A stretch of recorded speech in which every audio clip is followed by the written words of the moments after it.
Naegele in studio right now. Each week we do a craft brew of the week. So we're gonna go with. You want to go with ours first or yours first? How do you want to do it? Well, I already poured a half a glass of the. Can I say this on the air? Of the Dirty Bastard. Oh yeah. Yes. Great. I believe that you can. Well, we'll find out. What's the name? Yeah. So please don't go any further than that. I mean, if you have some other crazier names, you might want to. Don't have any euphemisms for it, but check with us on that. No, I only poured half a glass of this. You know, ordinarily I dive right into the first beer of the morning with you guys, but this is around 8.5% alcohol, so I figured take it a little easy. I said this had to be a little bit of a bite. Oh yeah. So this is the dirty. Yeah, it's their Scotch Ale, and you can smell it's really rich and malty. It has some flavors of like molasses in it, and definitely you can taste the alcohol. Wow. Yeah, so it's a good warming beer on a day like today. It is a meal. Mm-hmm. This is a great tailgate beer, I think. If you're going to a game, this you know, you go out to a Bills game, Giants game. Yeah. High school football game. You know what? As a parent. Pop Warner, come on, let's go. That's not what I meant. They just named the Buffalo Bills the drunkest stadium in the NFL too. Yeah. So have you been out to? Have you been out there I've been for to a Bills game? Yeah. Not only are they the drunkest, but they're the meanest. If you come in with an opponent's jersey on. Or a silly look on your face. If you just exist. Exactly. Look at that guy. He looks different. Let's just pounce on him. That's what it's like. How dare you be happy around here? Yeah, absolutely. I went to an Eagles-Bills game, and I'm a Giants fan, so I was rooting for the Bills, but I had an Eli Manning jersey on, and the least of what I was called was Dirty Bastard. Yeah. I mean, they were nasty. Yeah.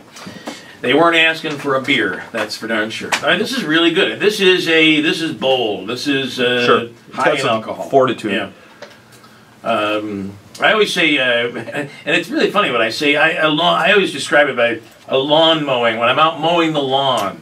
And I've never really thought about that. That's probably something I shouldn't say. This is not one you want to have 2 or 3 of while mowing the lawn. No, this is if you're shoveling the driveway with a teaspoon. That's right. Even a shovel could become dangerous for you. So, what's that, Andrew? Why have you been out there shoveling? Yeah, that's right. Yeah, there's a lot here. Could we not talk about shoveling, because I want to enjoy the few remaining days of sunshine. All right, Andrew, come in and bring the very good point. Bring in the other. Let Naegele try. This, by the way, is available all over the place. Oh yeah. This would be a cool. I could see this expected as being a nice. Like my father-in-law, always my wife will grab a 6-pack of something. This would be a really good one to grab. Absolutely. Because this is a special taste, and like I said, it's almost like a meal. It does, and it goes really good with food too. So, you know, as we start to get into the fall months and, you know, start eating a little differently, you know, you're going to look for a beer with a little bit more flavor, hopefully. Yeah. Let's say it has girth. Take that however you like. All right, this next one is the one that a friend of ours has brewed. It is an oatmeal chocolate. It's a chocolate milk stout. Nice. That's pretty interesting. Ooh. Yeah. Now, you know why they call it a milk stout, Bill? I don't know. Because it contains lactose, which is the sugar that's found in milk. Ah. So it gives the beer a slightly sweeter flavor, and it kind of smooths out the bitterness of the roasted malts that go into it. So milk stouts of knowledge with this. I try to be. Yeah. So if you were lactose intolerant, clearly this would be a big problem. This would be a problem for you. Yep, absolutely. So I'm interested in your opinion here. It's very nice. Very smooth. Very nice. Yeah. Okay. Be honest. Really good. Well, no, I am. He doesn't being honest. like it like he's Are you kidding me? I like the after. I do like the aftertaste. Certainly. I mean, you can really taste that sort of. I mean, it's a very simple sugar, lactose, so you know it breaks down right on your tongue and it is really makes good. It very sweet. It is really good. You know, we had Naegele in the studio once, and the guy came all the way up with his family. They all got into an RV, and they made pizza beer. Mm-hmm. And it was like, there was a slight aftertaste of oregano and Chuck E. Cheese pizza.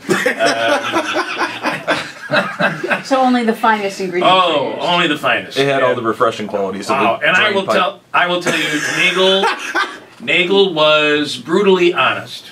Yeah, he didn't hold anything back. I didn't. I think we were trying to pitch it for the Mats, and you were working for the brewery at the time, and I think there's no way. I think the quote was, "There's no way we'll brew this." I think that was the quote. That's awesome. So they got back in their RV and they took off. Where'd they come from? Pennsylvania somewhere. It was a strange family. It was because they wanted their daughters to be able to. We didn't talk about this at the time. No. They wanted their daughters to be able to go to Saranac Thursday, and they were underage. Megan Fraser politely declined that one. They fought for it, and then complained the next day that they weren't allowed in. The underage kids weren't allowed in. Yep. So who's going to drive us back to Pennsylvania? Yeah. Wow. All right, Naegele, this is good stuff. And by the way, this chocolate milk stout you can't get anywhere else except for in our except for my house. Really, really good. Make sure you pass that along. I love it. And this Dirty Bastard is available Price really Choppers, any of your better beer stores. Sure. I think I was at Price Choppers the other day, and I heard it over the announcements. That's great. All right, I got a break. Kristine